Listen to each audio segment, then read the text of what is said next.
This is the 2023 Porsche Panamera 4. It's pretty much what you get when you're looking for a good all-arounder in the Porsche model lineup that's within a manageable price point if you're looking for a luxury vehicle. And in today's video, I'm going to be talking you through some of the features it has, talk about practicality, and then I'm going to drive it and share my opinions on it with you, as well as do a POV section for those of you who would like to see what it's like behind the wheel. But before we get into the video, be sure to hit that like button, subscribe, turn on that bell notification. As you can see below, I do lots of cool stuff on the channel, and if you're an enthusiast, you won't want to miss out. With that said, let's get into the video.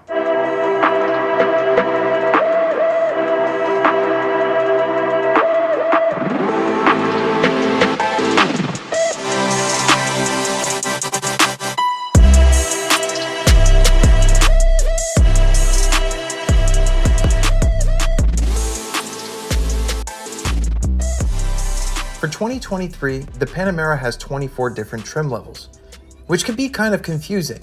The Panamera 4 lies just above the base car, adding in all-wheel drive, and carries a starting price of $97,000.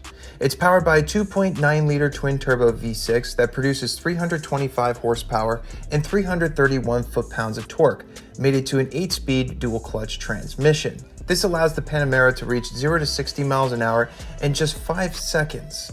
Despite its performance focus, its practical aspects haven't been overlooked. The Panamera 4 offers 17.6 cubic feet of cargo storage with the rear seats up, and the capacity could be expanded up to 47.3 cubic feet when folding down the seats. However, with options, you'll easily see these cars sell for between $105,000 and $120,000 depending on the spec. So I guess the question is it worth it? Let's find out.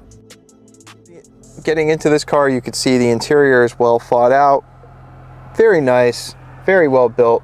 I mean, even when you push against, say, like the dashboard or panels, there's no rattling, creaking, or groaning. One of the things I do like about Porsche build quality, you really do notice the difference.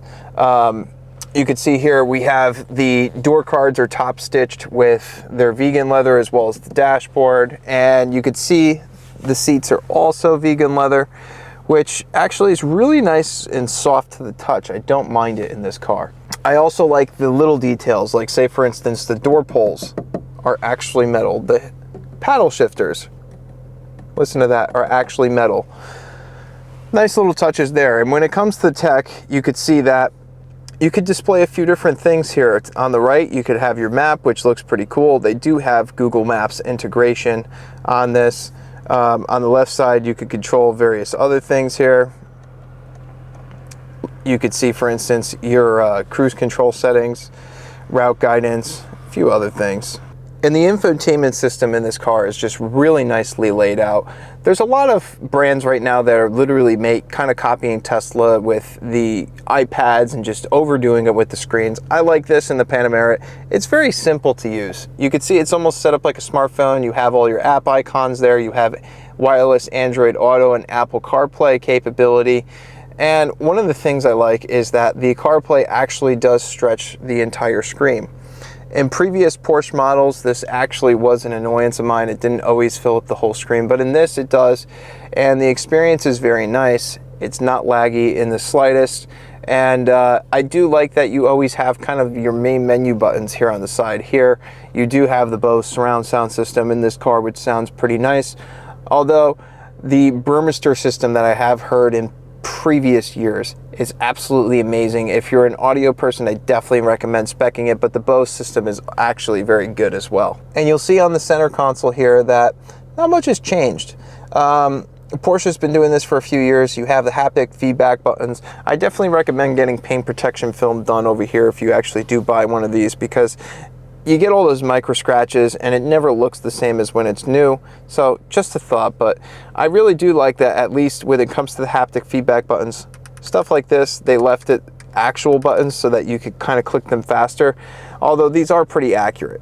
Some other things to note that are pretty cool: you do have a rear spoiler that does extend when you hit it, and you have all your drive mode selection controls here. And you do have ambient lighting in the car. As you can see here, you do have it in the footwells on the center console, the headliner. and over here. And the cool thing is you can kind of just click right to it and adjust every zone individually, which is nice. And the back is pretty comfortable overall, although there's a little bit left to be desired when it comes to knee room. Headroom is good. You can definitely fit somebody who's like 6'2", 6'3" back here. There's nice bolstering in the sides of the seats also to help keep people in place. But I would say overall, this is definitely just a 4-passenger car. This is probably really pushing it to be 5 passengers. I would say you could probably do it with small kids, but as far as full-size adults go, only 4 people back here. When it comes to trunk space, I would say they've definitely nailed it. I mean, I was able to fit my camera gear back here and some other things with some room to spare. Around town, the Panamera is pretty much exactly what you'd expect it to be. It's big, it's definitely heavier on the road than other Porsche models, but the Panamera is geared more towards comfort, grand touring than, you know, being an all-out sports car. And you definitely get the feel of that right away, and to me that's not a negative thing. I personally do love big, heavy luxury cars. One thing that I did notice kind of like off the bat is you know, how much of a difference there is between the comfort and the sport mode in this car in terms of damper firmness and ride comfort. I mean, it's just, it really does a good job at separating the personalities between comfort and sport. In a lot of cars that I review, it's really only the shift programs that change, but in this car you really do feel a complete change happen, which is a good thing.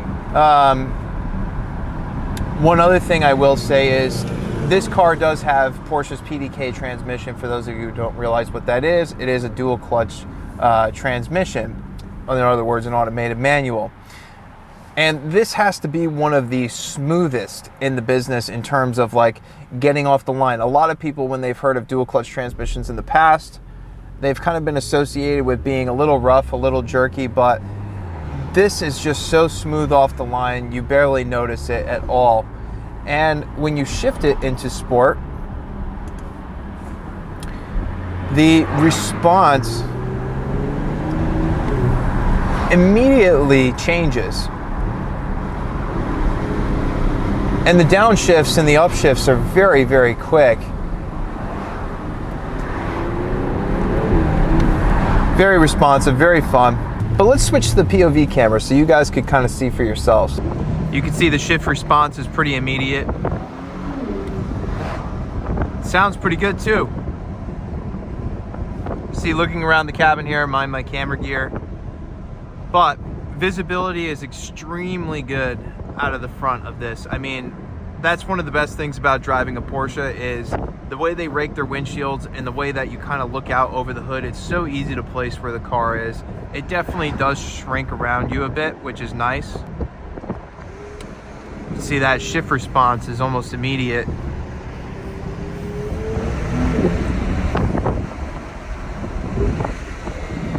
The cornering in this is very flat too. Definitely impressive seeing what the weight of this is.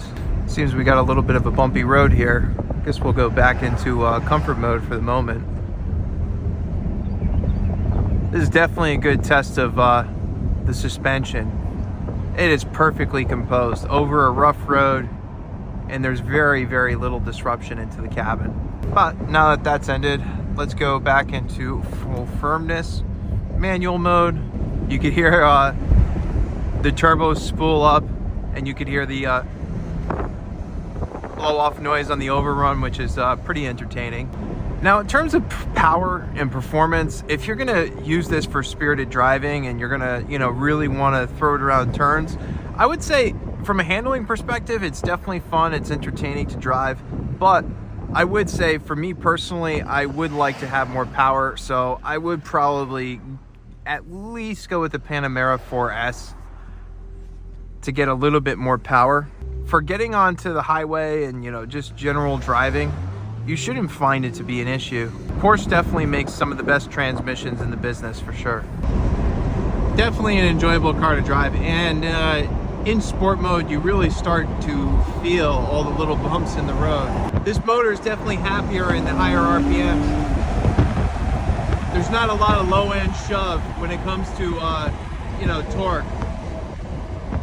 But up top again, you can see it definitely has a little bit of shove.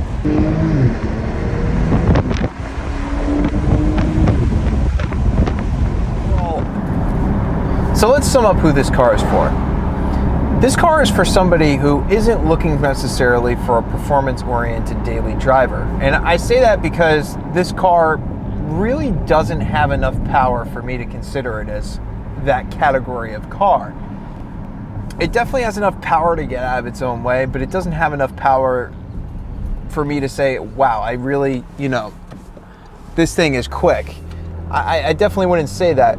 It's fun to throw around in turns. The handling characteristics are definitely satisfying, but without the power factor being there, it probably wouldn't be something that I would choose for myself as an enthusiast, because in the price point from BMW and Mercedes, there are other offerings that just have more power. They have V8s, or they have, just more power in general, and it is what it is.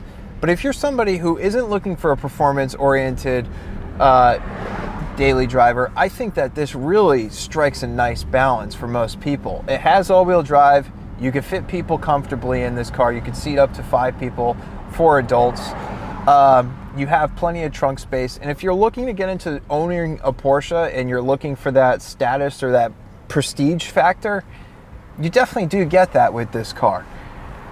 And overall, it is definitely a nice daily driver. It's built well, but it just depends what your priorities are. Everybody's looking for something different in a car. So again, I would say if you're looking to stay within the brand and you want something that's more performance oriented, don't forget that this is just the base car with all-wheel drive. You can get higher trim levels that do have more power. And I would say that if I had to recommend a trim level, I would definitely recommend the GTS model, just because you do get the V8 and it sounds amazing. It definitely brings a lot more excitement to the car, because it has more power. And just overall, I feel like it's a great balance because you do get the bigger brakes. You get the, slightly revised suspension, so you get a little bit better handling. So it just depends what your priorities are. If you're just looking for a comfortable daily driver, I don't really think that you could go wrong with this car. I think it's definitely worth your time to check out. Hopefully this helps. Well, that's all for today's video. I hope you enjoyed it. If you haven't done so yet, be sure to hit that like button, subscribe, turn on that bell notification. Again, I'm trying to get to 50,000 subscribers by the end of 2023. So thank you all for the support. But before we go, I'd like to say a special thanks to my friends down at Porsche of Fairfield, Connecticut for making today's review possible. If you're in the area, I'm gonna leave their contact information in the description below so that you could check out their store and their inventory. They have a lot to choose from. With that said, thank you for watching, and I'll see you next video.